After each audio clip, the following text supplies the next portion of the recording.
লইটা শুটকি দিয়ে লাউ শাক যে এত টেস্ট হয় আপনি ভাবতেও পারবেন না। আসলে এভাবে রান্না করে খেলে আপনার জিভে জল চলে আসবে। আর প্রত্যেকটি স্বাদ, প্রত্যেকটি মুহূর্ত মনে হবে আপনার কাছে একটা লোভনীয় সময় আর কি। আসলে গ্রামের স্টাইলে রান্না করে একবার খেয়ে দেখবেন, আপনিও দ্বিতীয়বার খাওয়ার জন্য বাধ্য হবেন। আসলে শহরের ব্যস্ততার মাঝে আমরা ভরে যাই গ্রামীণ প্রকৃতি, আমাদের শৈশবে সেই সুন্দর গ্রামের কথা, যেখানে মা আমাদের শৈশবে গ্রামের শাকসবজি রান্না করে খাওয়াতো। শহরের কোলাহল ব্যস্ততার ভিড়ে মানুষ প্রায় ভুলতেই বসেছে গ্রামের আঞ্চলিক রান্নাগুলো।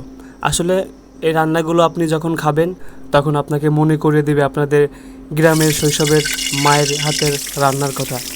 যারা গ্রামকে ভালোবাসেন, নিজের মায়ের হাতে রান্না খেতে ভালোবাসেন, তারাই একমাত্র বুঝতে পারবেন যে মায়ের হাতের রান্না আসলে সেটা অতুলনীয়। আর এভাবে আপনি রান্না করে খেলে প্রত্যেকটা মুহূর্ত, প্রত্যেকটা সময় আপনার কাছে একটা অসাধারণ কি বলবো আপনাদেরকে আর কি, অসাধারণ একটা মুহূর্ত আপনি উপভোগ করতে পারবেন। যাই হোক, যারা গ্রামে থাকেন তারাই সুখী আছেন, কারণ শহরের কোলাহল ব্যস্ততায় আপনাকে ভুলিয়ে দিবে গ্রামের এত সুন্দর।